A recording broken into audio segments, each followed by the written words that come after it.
Good day po mga bayang karerista. December 20, 2025, Saturday at Metro Turf Club. Start time at 3 p.m.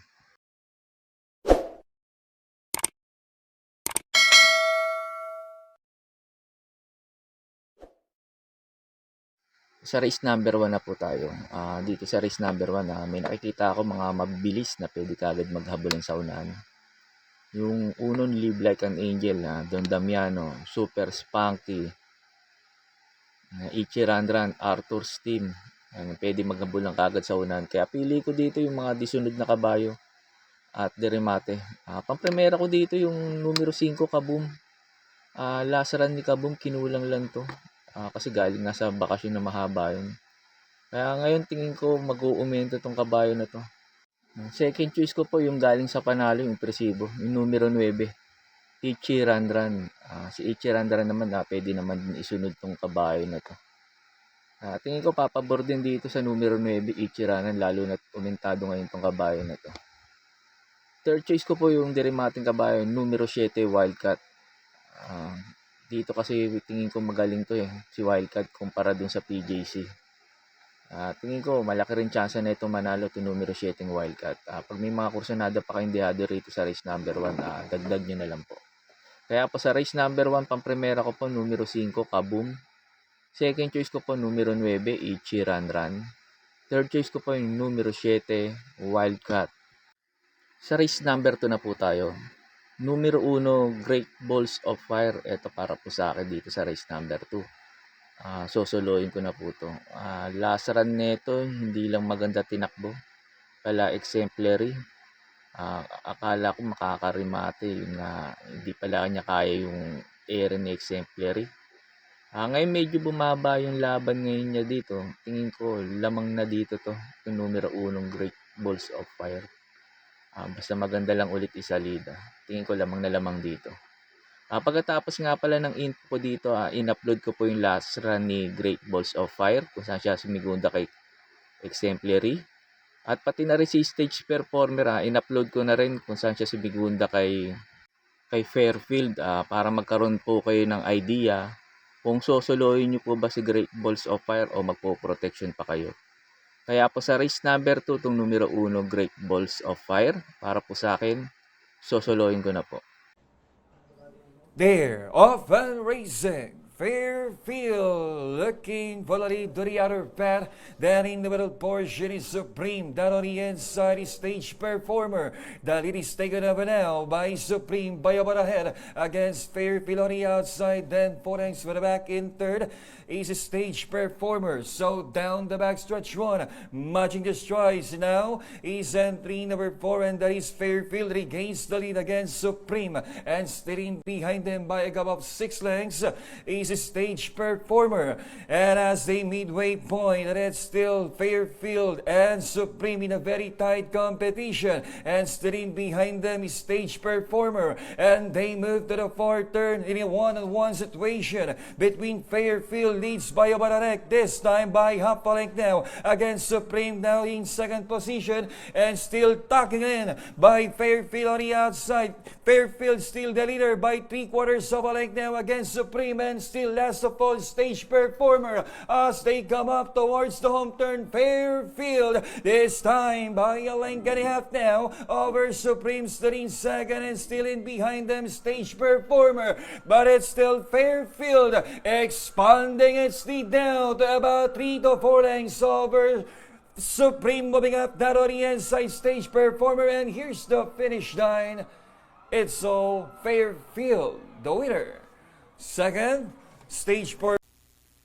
Thereof, in the 11th, former Pasay City Mayor Eduardo Duay Calixto Memorial Cup has just begun. Blues color that on the inside and pass approaching, showing speed and takes off the running now in the early start of the race, and that is Exemplary. Exemplary, the leader by about 3 lengths over Blues color. Right behind in third is Great Balls of Fire alongside a couple mate, and that is Magellan. Racing in 5th position is Song of Love, and trailing the group is Humble Master with a solid tempo and huge gap now. He's exemplary by some foreigns. Very close. Second now is the favorite, and that is Great Balls of Fire together with Magellan Blue Scholars in fourth. And they move to the fourth turn. That is still exemplary by only Alenka Diapa. And here's a challenge coming from Great Balls of Fire. Now about to grab the lead, but exemplary trying to come back that on the inside against Great Balls of Fire. And running in third still Magellan, moving up that on the inside is Blue Scholar as they race the final home turn. Exemplary by about 3 lengths. Exemplary still dictates the pace and trying and working hard now on the outside is Great Balls of Fire. 100 meters left to go. Exemplary by some 3 lengths now, and here's the finish line. Exemplary dominates the third race over Great Balls of Fire, Blue Scholar, Song of Love, Magellan, Humble Master, last to check in. And we have an upset for the 11th former Pasay City Mayor Eduardo Duay Calixto Memorial Cup. Crossing the wire first, only selling us the par second choice, Exemplary under El Supremo John Alvin Guse. Coming in second, Great Balls of Fire, then comes Blue. Sa race number 3 na po tayo. Pampremera ko dito yung galing sa panalong impresibo. Numero 3, Tanging Ikaw. Tingin ko makakaulit ng panalo ulit to. Yung numero 3, Tanging Ikaw. Kasi tingin ko magkahabulan dito si Primero Soldado. Saka si Comeback Stronger. Baka pumabor dito. Pero pag maganda yung sinalida nito, tingin ko kaya rin iuna itong si Tanging Ikaw. Kaya tingin ko malaki chance na itong manalo itong ngayon ulit. Yung numero 3, Tanging Ikaw. Second choice ko po yung numero 8, Comeback Stronger. Kasi Comeback Stronger, nagustuhan ko yung position niya, last to enter. Kasi minsan naiipit sa largahan itong kabayo na to.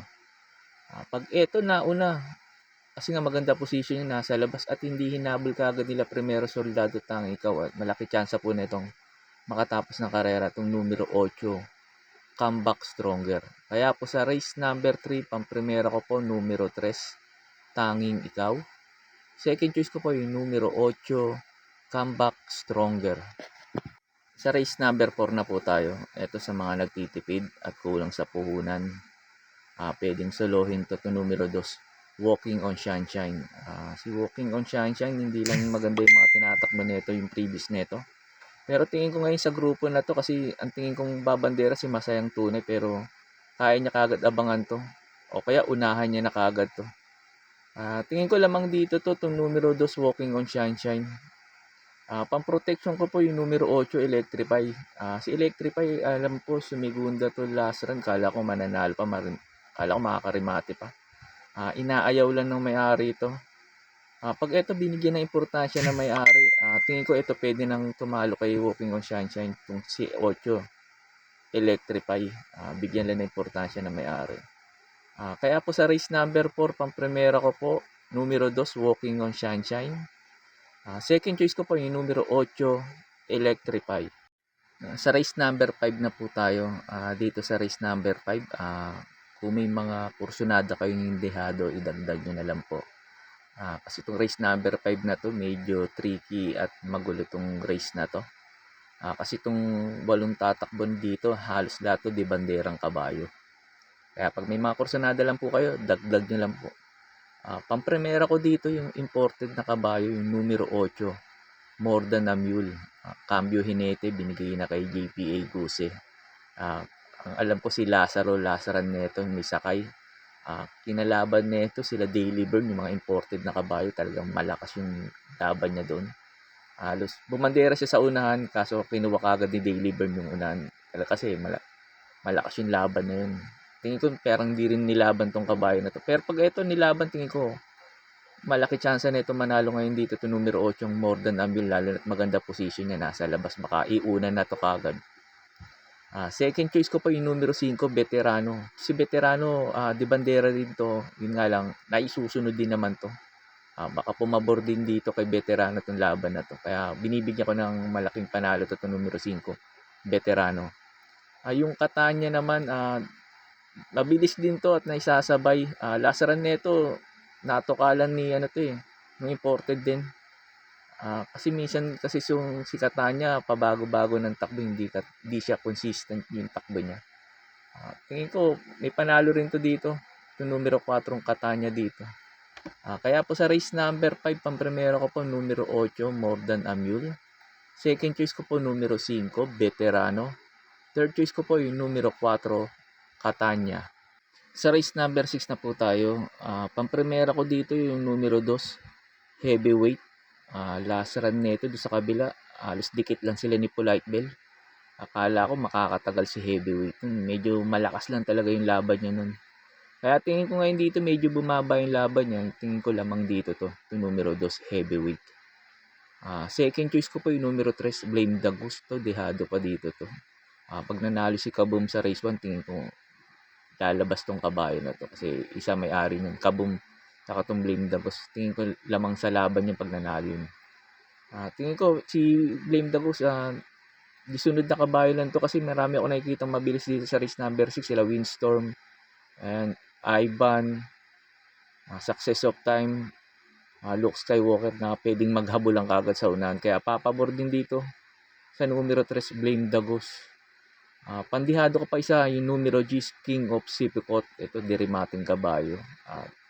Tingin ko baka makarimate rito pag na-erect naman ni EDG Guerra to. Tingin ko may panalo rin to dito. Itong numero G, King of Sipicot. Dihado pa yan. Kaya po sa race number 6, pampremera ko po numero 2, Heavyweight. Second choice ko po yung numero 3, Blame the Ghost. Third choice ko po na pandihado yung numero G, King of Sipocot. Sa last race na po tayo, sa race number 7. Bago ulit po ako magbigay ng info ko dito sa last race, makikiusap po ulit po sana ako sa inyo na sana po mag-subscribe po kayo sa YouTube channel ko. At pakitap na rin po yung notification bell para updated kayo tuwing mag-upload ako ng mga infos at videos ko po dito. Arnel Racing Tips, maraming salamat po. Sa last race na po tayo, sa race number 7, pampremera ko dito yung mababa na talaga sa laban, yung numero 3, Sapin-Sapin. Ito, inaayaw lang na may-ari ito kasi pinababa ng grupo to. Ngayon medyo mababa yung laban niya ngayon at mababa na rin yung grupo. Tingin ko malaki na chance na itong manalo ngayon dito. Basta bigyan lang ng importansya itong kabayo na to, numero 3, Sapin-Sapin kasi baba na ngayon sa laban niya. Second choice ko po yung numero 5, Caloocan Sap. Ito, pagparatingan at dihado to, laging nilalaban to itong numero 5, Caloocan Sap. Tapos cambio pa hinete, Daniel Camanyero. Tingin ko maganda itatakbo ngayon nito. Third choice ko po yung numero G, Raven. Mababa na rin sa laban to. Tingin ko may panalo rin to dito. Pag may puhunan pa kayo, pwede nyong idagdag si Amberdini Eagle, Modern Stroke, Laguna de Bay, saka si 7 of Diamonds. Yun lang po, and good luck and happy racing po mga bayang karerista. Pagkatapos nga pala nito yung mga pa-shoutout niyo po. May pa-shoutout po si Sir Eliseo Carbajal. Pinapa-shoutout niya yung utol niyang magbe-birthday bukas. Si Luis Carbajal ng Batang Oroqueta, Natividad. Sir Luis Carbajal, happy birthday po sa inyo at more birthdays to come. Shoutout po sa inyo. At Sir Eliseo Carbajal, shoutout din po sa iyo. At maraming salamat po sa inyong dalawa. Happy birthday. May pa-shoutout po si Sir Manuel Tandes. Pinapa-shoutout niya po lagi yung pinsan niyang si Boyet Flores. Sir Boyet Flores at Sir Manuel Tandes, shoutout po sa inyong dalawa at maraming salamat po. May pa-shoutout po si Sir Ramon Carpio. Pinapa-shoutout niya din lagi yung kumpare niyang si Tirso Espiel. Sir Tirso Espiel at Sir Ramon Carpio, shoutout po sa inyong dalawa at maraming salamat po. Shoutout po sa inyo Sir Alfonso Horado Jr. Advance Merry Christmas din po sa inyo Sir Alfonso at shoutout po sa iyo at maraming salamat po. Shoutout po sa inyo Sir Berhel Tuason ng San Gabriel Laurel, Batangas. Shoutout po sa inyo sir at maraming salamat po.